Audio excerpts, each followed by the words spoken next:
जय सिया राम। दोस्तों, जितने भी राम जी, हनुमान जी, बाबा गुरुदेव, नीम कोरोली बाबा जी के कृपा पात्र लोग हैं, उनका मैं स्वीटी शिन अपने चैनल स्वीटी शिन ऑफिशियल सनातनी वैल्यूज में एक बार फिर से बहुत बहुत स्वागत करती हूँ।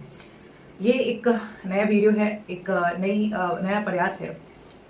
एक श्री तुलसीदास कृत जो श्री रामचरितमानस जी है, उसमें एक प्रसंग आता है जिसमें शिव जी कहते हैं कि प्रभु व्यापक सर्वत्र समाना, प्रेम ते प्रकट हो ही मैं जाना। अर्थात कहते हैं शिव जी कि हे पार्वती, हे उमा, जो माँ पार्वती से कहते हैं कि हरि जो है वो हर जगह, ईश्वर जो है वो हर जगह व्याप्त है, लेकिन आपको जो है उसके लिए सत्संग करना होगा, प्रेम दिखाना होगा, ईश्वर के प्रति समर्पण दिखाना होगा, तो जो है तभी जाकर वो आपसे प्रकट होंगे, तभी जाकर जो है उनका आपसे साक्षात्कार होगा। तो यही आज का जो है वो सार है, हमारी कथा का भी सार है कि जब तक आप श्री हरि के शरणागत नहीं होते हैं, जब तक आप राम जी के प्रति अपना समर्पण नहीं व्यक्त करते हैं, तब तक रामचरितमानस जी क्या है ये आपको समझ में नहीं आएगा। रामचरितमानस जी का क्या मर्म है, क्या मूल्य है, ये आपको समझ में नहीं आएगा।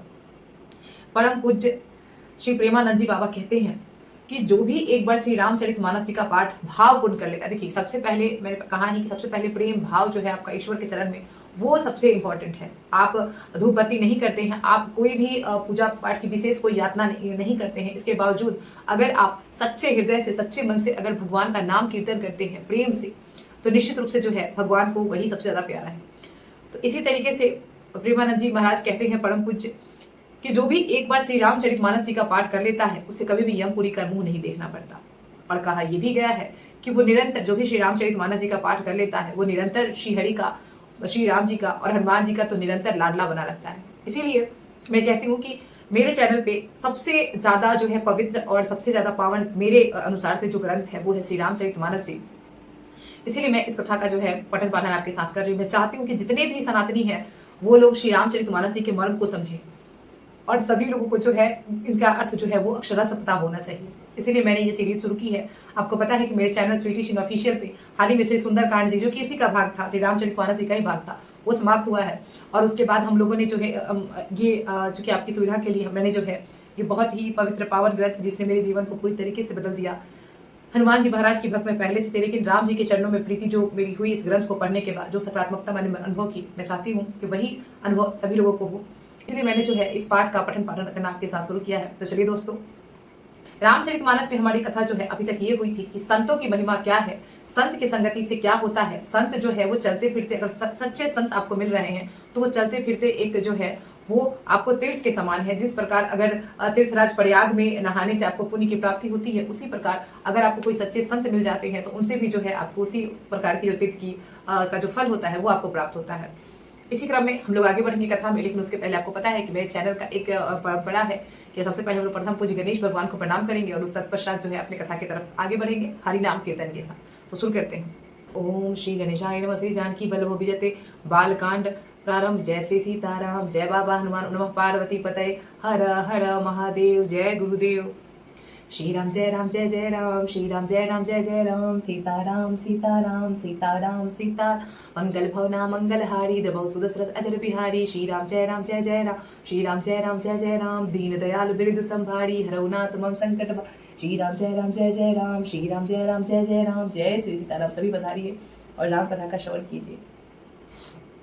और आप लोग भी प्रभु राम जी अपनी कृपा बनाए रखें। इसी के साथ हम लोग कथा की शुरुआत करते हैं।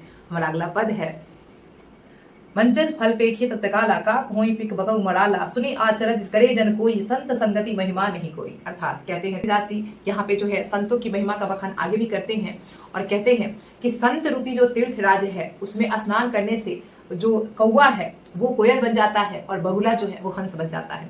तो देखिए, अब जो इसका ऊपर से आप अर्थ निकालिएगा तो फिर ऊपर से बहुत साधारण सा अर्थ आएगा, लेकिन इसका महिमा ये है कि अगर आप सच्चे मनुष्यों के, अच्छे मनुष्यों की संगति में जाते हैं तो आप में वो बदलाव आते हैं। पहले जो व्यक्ति पहले एक हत्यारा था, डाकू था, वो व्यक्ति आज जो है विश्व प्रसिद्ध संत बन सकता है, विश्व प्रसिद्ध कवि बन सकता है, विश्व प्रसिद्ध लेखक बन सकता है।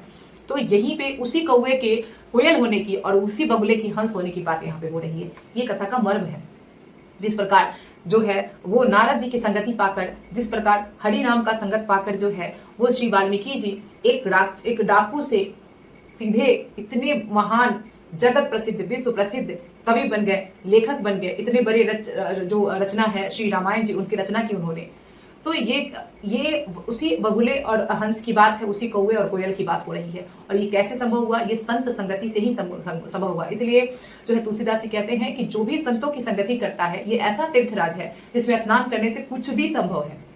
इसीलिए कहते हैं कि क्योंकि संत यहाँ पे जो बातें कही गई है कि आप कोयल से जो कौवे से कोयल बन सकते हैं, इसमें किसी को आश्चर्य करने की आवश्यकता नहीं है, क्योंकि ये संत की संगति क्या होती है ये छुपी हुई नहीं है। संतों की संगति के विषय में सबको पता है। अब हम आगे चलते हैं। हमारा अगला पद है, वाल्मीक नारद घट जोनी, निज निज मुख कही निज होनी, जल चर थल चर नभ चर नाना, जे जड़ चेतन जीव जहाना। देखिए, मैंने पहले ही उनका उदाहरण दिया है और इनमें आगे तुलसीदास भी वही कहते हैं कि जो वाल्मीकि जी हैं, नारद जी और अगस्त्य जी ने अपने अपने मुखों से अपनी अपनी जीवन का वृत्तांत कहा है, उससे तो यही सिद्ध होता है कि संतों की संगति अत्यंत ही ज्यादा आवश्यक है और संतों की संगति जो है वो कुछ भी कर सकती है। जल में रहने वाले, जमीन पर चलने वाले और आकाश में विचरने वाले नाना प्रकार के जड़ चेतन जितने जीव इस जगत में हैं, उन सब में जो है वो कहीं न कहीं से जो भी उन्होंने अच्छी बुद्धि पाई है, वो सब जो है क्या है, वो संत की सत्संगति का ही असर है, सत्संग का ही प्रभाव है। तो हम आगे बढ़ते हैं। मति की रत गति भूति भलाई, जब जेहि जतन जहां जेहि पाई, सो जानब सत्संग प्रभाव, लो कहीं वेद न आन उपाऊ। अर्थात कहते हैं तुलसीदास कि जितने भी जल में रहने वाले, जमीन पर चलने वाले, फिर आकाश में उड़ने वाले नाना प्रकार के जड़ चेतन जीव हैं जो इस जगत में हैं, उन्होंने अपने समय में, अपने जिस समय में भी, जहां भी, जिस भी यत्न से, बुद्धि से, कीर्ति से, सदगति से या फिर विभूति और भलाई जो भी उन्होंने इस जगत से पाई है, वो सब कहीं ना कहीं से सत्संग का ही प्रभाव है। वेदों में और लोकों में इसकी प्राप्ति का कोई दूसरा उपाय नहीं है।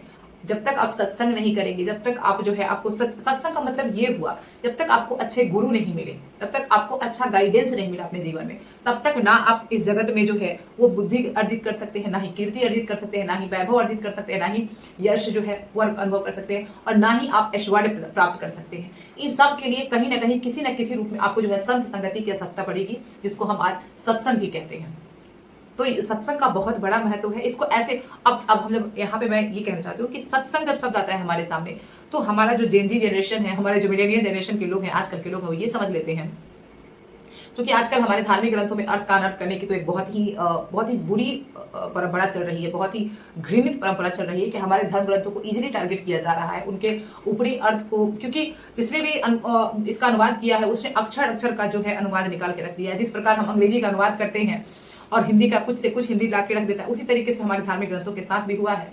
तो लोगों को उसका वास्तविक अर्थ नहीं समझ में आ रहा है। तो सत्संग का जब से नाम आता है तो लोग कहते हैं अरे भगवान का भजन कीर्तन करो, बस वही चीज है। नहीं, सत्संग शब्द जो है वो बहुत विशद है। सत्संग का मतलब होता है किसी भी स्तर पे, अगर आप अच्छे गुरु के गाइडेंस में हैं, अपने अच्छे माता पिता के गाइडेंस, मगर माता पिता को अच्छे से गाइड करते हैं, किसी भी तरीके से जीवन में अगर आपने गलत रास्ते को नहीं अपनाया है, तो कहीं ना कहीं आपको जो है अच्छे और सच्चे मनुष्यों से आपका पाला पड़ा है, और वही सत्संग है, वही सत्संग है। लेकिन हमारे यहाँ जो है सत्संग का मतलब ही दूसरा निकाल लिया जाता है। तो सत्संग, भगवान का नाम लेना, ये सबसे सर्वोत्तम रूप है सत्संग का, क्योंकि यहाँ पे जो है आप जब श्री हरि के नाम कीर्तन करते हैं, भगवान के चरणों में समर्पित होते हैं, तो ये सबसे बेस्ट तरीका है सत्संग का। लेकिन ऐसा नहीं है कि सत्संग का सिर्फ एक यही अर्थ होता है। हम आगे बढ़ते हैं।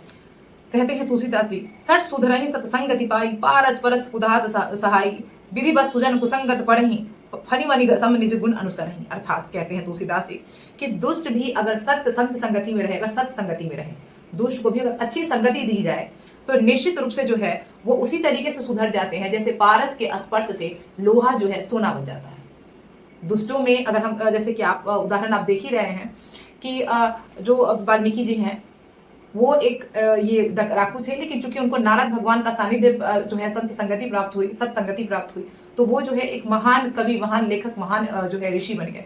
उसी तरीके से कहा जा रहा है कि जितने भी दुष्ट हैं, अगर दुष्ट को भी लगातार सच्चे संगति में, अच्छे संगति में रखा जाए, तो निश्चित रूप से उनका कल्याण हो जाएगा। लेकिन तो जैसे पारस पत्थर से अगर हम लोहा को स्पर्श करवाते हैं, तो जिस प्रकार वो सोना बन जाता है, सेम उसी वही स्थिति दुष्टों के साथ होती है। किंतु अगर दैव योग से, किसी भी दैवीय जो है अवस्था के कारण, किसी परिस्थिति के कारण कभी सज्जन अगर कुसंगति में पड़ जाते हैं, तो क्या वो अपना गुण छोड़ देते हैं? क्या संगत जो उनका जो सद्गुण होता है उसको छोड़ देते हैं? नहीं, ऐसा नहीं होता है। तो वे वहां भी, अगर वो कुसंगति में पड़ जाए, तो वहां भी सांप के मणि के प्रकार जो है अपने ही गुणों का अनुसरण करते हैं। अब सांप के मणि से आपका क्या तात्पर्य है? जिस प्रकार सांप के ऊपर रहने के बावजूद मणि जो है वो सांप के विष को ग्रहण नहीं करती है, वो अपनी चमक बिखेरती है, तो तो उसी प्रकार वो अब जहां भी रहती है अपने चमक बिखेरती रहती है, प्रकाश फैलाती रहती है। विष ग्रहण करना या फिर विष उगलना उसका काम नहीं बनता कभी भी, जबकि वो आजीवन सर्प के साथ रहता है। उसी प्रकार अगर संत पुरुष है, अगर वो एक अच्छा व्यक्ति है, तो कितना भी कुसंगति में पड़ जाएगा वो उसको नहीं अपनाएगा, वो स्वयं का प्रकाश अपने साथ लेके चलेगा, बिल्कुल उस मणि के भांति। तो ये यहाँ का है कि संत कैसे होते हैं और दुष्ट आत्मा कैसे होते हैं।